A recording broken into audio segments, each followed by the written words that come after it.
Okay okay, अब देखते हैं अनसॉल्व में से न्यूमेरिकल नंबर 8।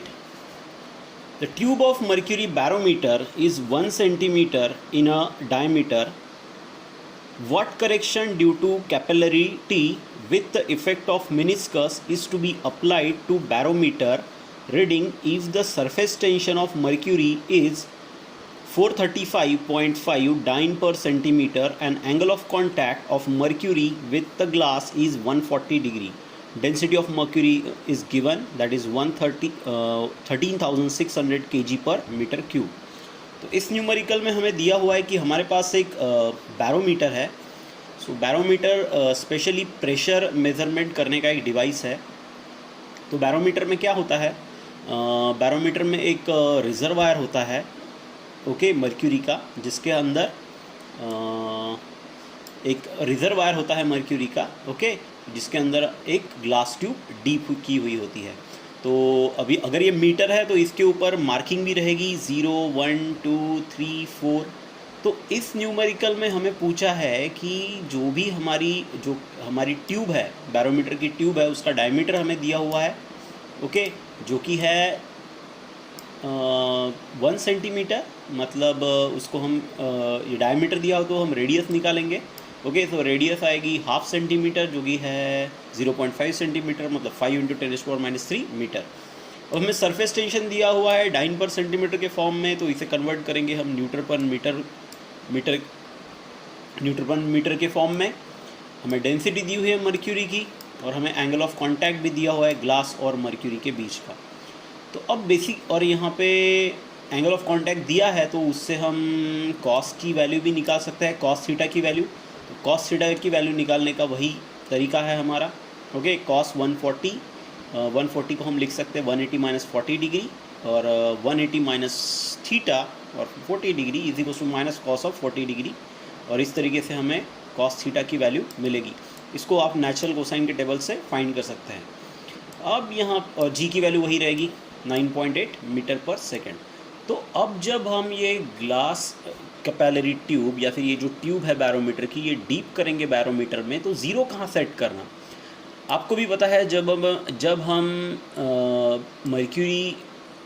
कोई ग्लास ट्यूब मर्क्यूरी के अंदर डीप करते हैं तो उसकी जो लेवल होती है, ओके, जो भी उसके अंदर का जो मेनिस्कस है उसकी जो लेवल होती है, जो रिजर्वायर की लेवल है, रिजर्वायर इन द सेंस ये हो गया आपका सोर्स, ये आपका कंटेनर. इस कंटेनर में जो भी लेवल है मर्क्यूरी की, उस लेवल से नीचे ही आपकी लेवल रहती है. मतलब इन केस ऑफ मर्क्यूरी जो हाइट ऑफ लिक्विड कॉलम होती है वो होती है negative H, okay, means negative height होती है यहाँ पर, okay.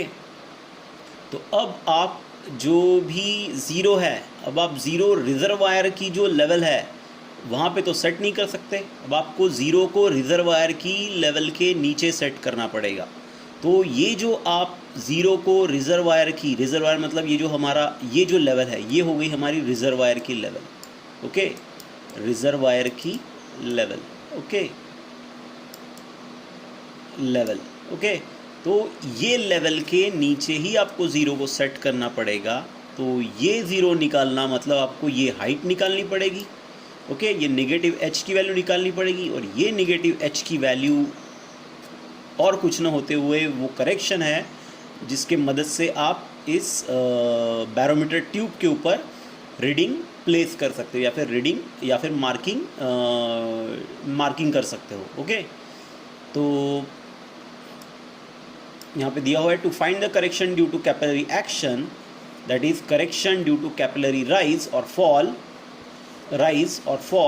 we have to that is nothing but what, that correction is nothing but height of liquid column, okay. अब height of liquid column निकालने के लिए हमारे पास ऑलरेडी फार्मूला है h = 2t cos theta r rho g. हमारे पास यहाँ पे surface tension की वैल्यू, एंगल ऑफ कांटेक्ट की वैल्यू, रेडियस की value, radius of capillary tube की वैल्यू या फिर ट्यूब की वैल्यू, डेंसिटी की वैल्यू और g की वैल्यू दी हुई है. इसे कैलकुलेट करने के बाद, इस सारे कैलकुलेशन को लॉग टेबल की मदद से कैलकुलेट करने के बाद हमें h की वैल्यू मिलेगी, जो आएगी -1.001 × 10⁻³ मीटर, या फिर अगर इसे mm में कन्वर्ट करें तो ये होगा 1.001 mm, ओके. तो अब आप क्या करेंगे ये तो हाइट ऑफ लिक्विड कॉलम आ गया जो कि नेगेटिव में है, मतलब आपकी जो मर्क्यूरी की जो हाइट रहेगी वो रिजर्वायर से 1.001 सेंटीमीटर नीचे रहेगी। तो आपको ज़ीरो यहाँ पे सेट करना है। ओके, तो जब आप यहाँ पे ज़ीरो सेट करोगे रिजर्वायर के -1.001 पर, तब आपका बैरोमीटर आपको करेक्ट रीडिंग देगा। So correction is to set zero below the reservoir level by 1.001 okay, तो ये हो गया हमारा न्यूमेरिकल नंबर 8। अब देखते हैं हम न्यूमेरिकल नंबर 9। न्यूमेरिकल नंबर 9 में क्या दिया हुआ है हमें, देखिए। A glass tube has a inner diameter of 1 mm and outer diameter of 1.1 mm. It is kept vertical and partially dipped in water. Calculate the downward pull due to surface tension. Surface tension of water is 75 dyne per centimeter. अब यहाँ पे क्या दिया हुआ है उन्होंने, क्या दिया हुआ है हमें कि हमारे पास एक ग्लास कैपिलरी ट्यूब है जिसका इनर डायमीटर और आउटर डायमीटर दिया हुआ है। अब इनर डायमीटर और आउटर डायमीटर है, इनर डायमीटर है 1 mm और आउटर है 1.1 mm। इसके मदद से अपन कैपिलरी ट्यूब की इनर रेडियस और आउटर रेडियस निकाल सकते हैं। बस उसे डिवाइड बाय 2 करना है, और यहाँ पे mm में दिया हुआ है, तो हम यहाँ पे जो भी हमारी रेडियस है वो मीटर में निकाल रहे हैं। तो यहाँ पे कैलकुलेशन के बाद जो भी हमारी इनर रेडियस है वो आई 5 × 10⁻⁻4 मीटर, और जो आउटर रेडियस है वो आई 5.5 × 10⁻5 मीटर। सरफेस टेंशन दिया हुआ है हमें हमारे लिक्विड का, जो कि वाटर है, जो डाइन में है, हमने उसे कन्वर्ट किया न्यूटन पर मीटर में। अब ये हो गई आपकी कैपिलरी ट्यूब। अब आप क्या कर रहे हैं, आप इस कैपिलरी ट्यूब को जस्ट उस सरफेस के वाटर सरफेस के ऊपर रख रहे हैं। इसका मतलब आपने कैपिलरी ट्यूब को डीप नहीं किया है लिक्विड के अंदर, आपने उस कैपिलरी ट्यूब को कैपिलरी की ट्यूब की मदद से जस्ट टच किया है अपने लिक्विड के सरफेस को। अब यहाँ पे आप देख सकते हैं कि ये हो गया outer inner portion capillary tube का, ये हो गया आउटर पोर्शन कैपिलरी ट्यूब का, ठीक है। और कैपिलरी ट्यूब का जो भी इनर और आउटर ये जो आउटलाइन है ये किसी सर्कुलर आउटलाइन के जैसा है। ओके, तो अगर हम कैपिलरी ट्यूब को क्रॉस सेक्शन में देखें तो यहाँ हमें दिखेगा कि ये होगी आउटर रेडियस, इसके कांटेक्ट में लिक्विड होगा, ये हो गया हमारा आउटर सरकमफरेंस, इसके कांटेक्ट में लिक्विड हो गया, और ये हो गया हमारा इनर सरकमफरेंस, इसके कांटेक्ट में लिक्विड होगा। तो जो भी सरफेस टेंशन का फोर्स लगेगा वो इस लेंथ के अलोंग लगेगा, outer circumference plus inner circumference. तो यहाँ पे जो भी टोटल लेंथ है, जिस लेंथ के कांटेक्ट में हमारा लिक्विड है, वो हो गया inner circumference plus outer circumference, जो कि आएगा 2π × r1 प्लस r2। अब सरफेस टेंशन का फॉर्मूला हमें पता ही है, सो T = F/L। इस न्यूमेरिकल में हमें पूछा गया है कि जो भी डाउनवर्ड फोर्स मीन्स जो भी फोर्स लगेगा सरफेस टेंशन के कारण हमारी कैपिलरी ट्यूब के ऊपर, हमें वो निकालना है, that is force due to surface tension. So F = इस फॉर्मूले को रीअरेंज करेंगे तो हमारा फॉर्मूला आएगा F = T, और ये जो L है, L का मतलब हुआ 2π × r1 प्लस r2। ये सारी वैल्यूज़ इसमें पुट करने के बाद हमें जो सरफेस टेंशन, जो भी फोर्स मिलेगा, जिस फोर्स से हमारा लिक्विड कैपिलरी ट्यूब को अंदर खींच रहा है, वो आएगा 44.95 × 10⁻⁵ newton, that is nothing but 44.95 dyne. इसको डाइन में भी कन्वर्ट कर सकते हैं हम। Okay, next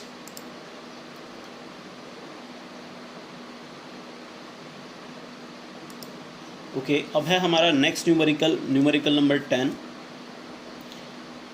the total energy of a free surface of a liquid drop is 2 × 10⁻⁴ pi times the surface tension of the liquid.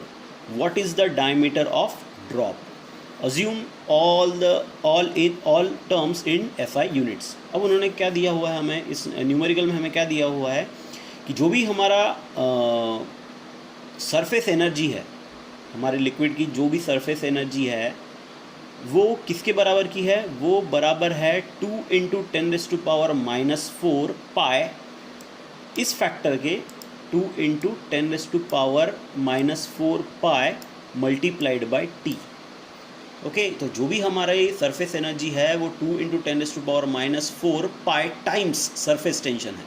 Okay, तो अब उन्होंने हमको निकालने को कहा है diameter of the drop. Okay, तो ये जो सरफेस एनर्जी है ये हमारे ड्रॉप की एनर्जी है, सरफेस एनर्जी है। तो ड्रॉप की जो भी सरफेस एनर्जी है वो किसके बराबर है? 2 into 10⁻⁵ times the surface tension of the liquid, जिस लिक्विड से हमारा ड्रॉप बना हुआ है। ओके, तो हमें डी की वैल्यू निकालनी है यहाँ पर, मतलब डायमीटर ऑफ ड्रॉप निकालना है। ये सारी टर्म, सारी की सारी टर्म ऐसा यूनिट्स में दी हुई है। ओके, तो एरिया ऑफ ड्रॉप सबसे पहले निकालेंगे अपन। यहाँ पे एरिया ऑफ ड्रॉप रहेगा 4πr², क्योंकि ड्रॉप स्पेरिकल होता है। उसके बाद हमारे पास फॉर्मूला है जो कहता है हमें कि जो भी वर्क डन है, ये वर्क डन किसके बराबर है?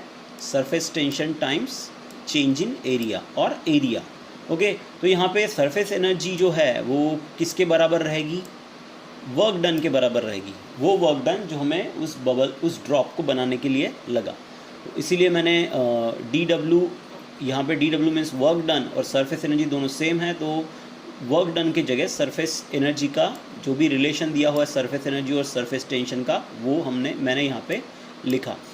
एक तरफ है और इस तरफ हमारा T into DA means area of drop रहेगा यहाँ पर। ओके, तो यहाँ पे पाई कैंसिल हो जाएगा, T कैंसिल हो जाएगा, 2 डिवाइड होगा इस 4 डिवाइड होगा इस 2 से, यहाँ पे 2 बचेंगे। और जो आंसर आएगा हमारा फाइनल, जो भी क्रॉसिंग के बाद जो भी आंसर आएगा वो आएगा r² is equals to 1/2 into 10⁻⁻⁴। 1/2 means अब यहाँ पे हमें डायमीटर फाइंड करना है ड्रॉप का। ओके, तो r is equals to what? r is equals to आएगा स्क्वायर रूट लेने के बाद, हमें दोनों तरफ स्क्वायर रूट लेना है। अब स्क्वायर रूट लेने के बाद आएगा r is equals to 1/√2 into 10⁻⁻2। अब हमें डायमीटर फाइंड करना है। तो डायमीटर का फॉर्मूला सबको पता है कि diameter is equals to twice r। तो r की वैल्यू यहाँ पुट करनी है। r की वैल्यू यहाँ पुट करने के बाद 2 इंटू 1/√2 इंटू 10⁻⁻2। यहाँ से ये √2 इस 2 के साथ अगर कैंसिल होगा तो यहाँ पे बचेगा √2 इंटू 10⁻⁻2 मीटर, और √2 की वैल्यू है 1.414 इंटू 1.414, और ये 10⁻⁻2 यहाँ पे जैसे का वैसा। तो ये हो गया हमारे ड्रॉप का डायमीटर। ओके, इसके बाद हम देखेंगे न्यूमेरिकल नंबर 11। तो न्यूमेरिकल नंबर 11 में क्या दिया हुआ है? इसमें दिया हुआ है, इसमें निकालनी है हमें डेंसिटी पैराफिन ऑयल की। एक बार न्यूमेरिकल देख लेते हैं।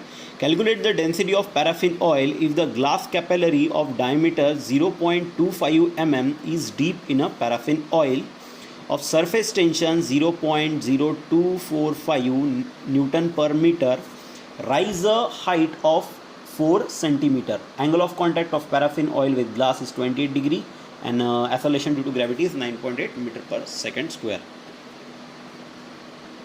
तो हमें यहाँ पे डेंसिटी निकालनी है पैराफिन ऑयल की। ओके, और जो भी कैपिलरी ट्यूब हम उसमें हमारे पैराफिन ऑयल में डीप करेंगे उसका डायमीटर दिया हुआ है। डायमीटर से हम निकालेंगे रेडियस को हम कन्वर्ट करेंगे SI फॉर्म में, मीन्स मीटर के फॉर्म में। उसके बाद हमें सरफेस टेंशन दिया हुआ है, ओके, पैराफिन का। और जब हम कैपिलरी ट्यूब को इस रेडियस की या इस डायमीटर की जब हम डीप करेंगे पैराफिन ऑयल में, तो जो हाइट रहेगी लिक्विड कॉलम की वो रहेगी h is equal to 4 centimetre, जिसे हमें मीटर में कन्वर्ट करना है। हमें एंगल ऑफ कॉन्टैक्ट दिया हुआ है पैराफिन ऑयल और ग्लास के बीच का, जो कि 28 डिग्री। उससे हम cos थीटा की वैल्यू फाइंड करेंगे, जो कि आएगी 0.8829 नेचुरल कोसाइन टेबल की मदद से। g की वैल्यू वही 9.8 मीटर पर सेकेंड स्क्वायर। अब यहाँ पे हमारे पास फॉर्मूला है h is equals to height of liquid column is equals to h is equals to 2t cos theta r rho g। इस फॉर्मूले को रीअरेंज करके हम डेंसिटी का फॉर्मूला बनाएंगे। 2t cos theta rho density is equals to 2t cos theta by r h g। अब यहाँ पे टी की वैल्यू भी है हमारे पास, थीटा की वैल्यू है, आर की वैल्यू है, एच की वैल्यू है, जी की वैल्यू है। सारी वैल्यू पुट करने के बाद जब हम इनसे लॉग टेबल की मदद से कैलकुलेट करेंगे तो हमें डेंसिटी ऑफ पैराफिन लिक्विड मिलेगी, जो कि आएगी 882.9 kg पर मीटर क्यूब। 882.9 kg पर मीटर क्यूब। इसके बाद हम देखेंगे हमारा last numerical surface tension chapter का, अनसॉल्व में का, numerical number 12। What should be the diameter of soap bubble in order that the excess pressure inside it is 51.2 Newton per meter square? Surface tension of soap solution is 3.2 into 10⁻⁻² Newton per meter. अब यहाँ पे हमें क्या बोला गया है कि हमारे सोप बबल का डायमीटर क्या रहेगा, जो सोप बबल बना है उस लिक्विड से जिसका सरफेस टेंशन है ये 3.2 इंटू 10⁻⁻² न्यूटन पर मीटर, और जो एक्सेस प्रेशर है हमारे सोप बबल के अंदर का वो है 51.2 न्यूटन पर मीटर। ओके, तो हमारे पास सोप बबल के एक्सेस प्रेशर का फॉर्मूला है जो कि है PI minus PO, that is excess pressure is equals to 4T/R। अब यहाँ पे R के फॉर्मूले में इस फॉर्मूले को रीअरेंज करके हम R का फॉर्मूला बना सकते हैं। R is equals to 4T/PI minus PO, that is excess pressure. हमारे पास सरफेस टेंशन की वैल्यू है और एक्सेस प्रेशर की भी वैल्यू है। इन वैल्यू को हम यहाँ पुट करेंगे और पुट करके सॉल्व करने के बाद लॉग टेबल की मदद से हमारा आंसर आएगा R is equals to 2.5 into 10⁻³ metre. और डायमीटर का फॉर्मूला आप सबको पता है, हमें डायमीटर निकालना है हमारे बबल का, तो डायमीटर इज इक्वल्स टू हो गया 2R। R की वैल्यू हम पहले ही फाइंड कर चुके हैं, ये वैल्यू यहाँ पुट कीजिए, हमें मिलेगा डायमीटर हमारे सोप बबल का जो कि आएगा 5 इंटू 10⁻³ मीटर। और अगर इसे आप mm में लिखना चाहते हैं तो वो आएगा D is equals to 5 mm। तो इस तरीके से जो भी न्यूमेरिकल थे हमारे सरफेस टेंशन के ऊपर के वो हमने ख़त्म कर लिए। Okay, thank you.